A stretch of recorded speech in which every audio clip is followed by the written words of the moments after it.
Je m'appelle Stéphane Dugast et je suis auteur, reporter et parfois réalisateur. Et depuis l'an 2000, je sillonne les océans du monde en embarquant aussi bien sur des bâtiments, comme on dit, des bâtiments militaires, que des navires en tout genre. Mon dernier livre s'appelle La saga des sous-marins, un livre qui a été coédité par NAN Éditions et le ministère des Armées.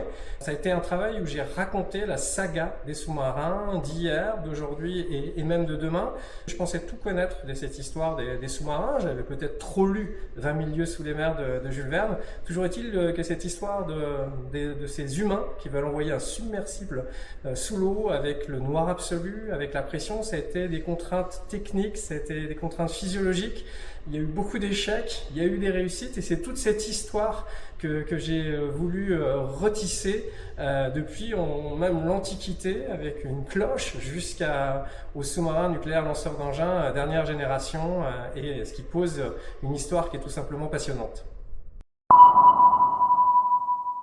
Il y a tout juste 20 ans déjà, j'embarquais sur le sous-marin nucléaire d'attaque, le SNA Émeraude, équipage rouge.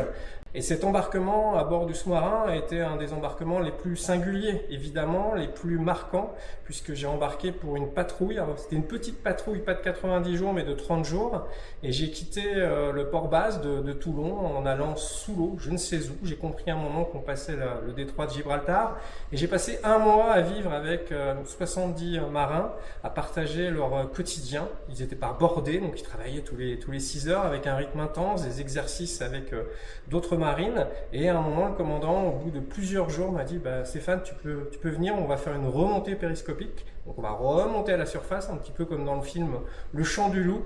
Et là, je me suis retrouvé avec sur tribord l'Écosse et sur bâbord l'Irlande. Et j'ai compris qu'on patrouillait en Atlantique Nord. Donc j'ai jamais véritablement su où on était à patrouiller. Et avec cette particularité que cette vie vraiment en communauté, dans une boîte, dans la boîte comme ils disent, est vraiment très marquante, très particulière. Ce qui a été intéressant, c'est que ça a été vraiment une immersion avec des gens où c'est plus que le grade, c'est la fonction qui prime, et avec aussi à bord du bâtiment un incendie dans les derniers jours. Un incendie à bord d'un sous-marin, c'est ce qu'il y a pratiquement de plus grave, puisque vous fabriquez votre air, en plus vous êtes en propulsion nucléaire, et là j'ai vraiment compris ce que c'était de s'engager dans la marine, même dans un contexte de paix à l'époque.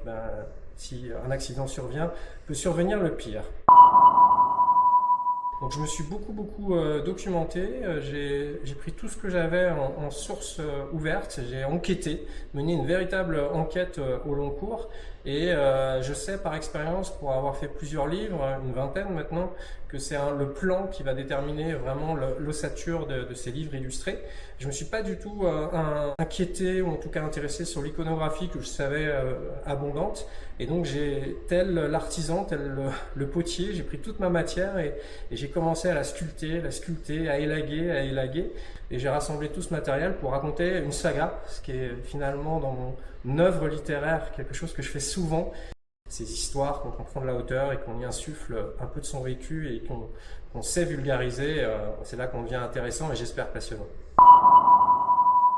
Alors ce livre, moi je le recommande pour tout public, tous âges. J'ai l'habitude de dire de 7 quand on sait lire à 97 ans. C'est un livre avec des iconographies, avec des photos, un style très épuré et très simple pour être accessible. Il n'y a pas besoin de connaître le vocabulaire marin ou un vocabulaire de spécialiste, et c'est surtout un livre qui vous donne le panorama de la saga des sous-marins, à la fois la saga des sous-marins militaires, puisque la France dans ce domaine excelle, et ce depuis de nombreuses décennies, avec à l'heure actuelle des sous-marins nucléaires lanceurs d'engins, avec l'arme nucléaire, des sous-marins nucléaires d'attaque. Vous saurez faire la différence donc entre SNLE et SNA. Mais aussi j'ai tenu, et je remercie Marie de Pimaudan, l'éditrice, à faire tout un pan sur l'exploration sous-marine civile, puisque l'exploration sous-marine civile est en plein essor, mais il y a eu des pionniers pour aller voir ce qui se passait au fond des océans, parce que figurez-vous que dans le monde des profondeurs, on en connaît moins que ce qui se passe sur la Lune, donc c'est tout bonnement de l'exploration pure, et l'exploration c'est ma passion, donc j'ai eu à cœur de rassembler tout ça, et surtout de raconter ces épopées avec ces gens qui ont été visionnaires, et ces gens qui ont été de l'avant, pour réussir à ce que le submersible puisse aller sous l'eau, et pour les militaires à être le plus discret possible et à pouvoir éventuellement délivrer l'arme nucléaire s'il y avait besoin. C'est tout le principe de la dissuasion nucléaire. Bref, c'est une histoire foisonnante, c'est une histoire passionnante et j'espère que vous allez y prendre un plaisir incommensurable. Immersion garantie.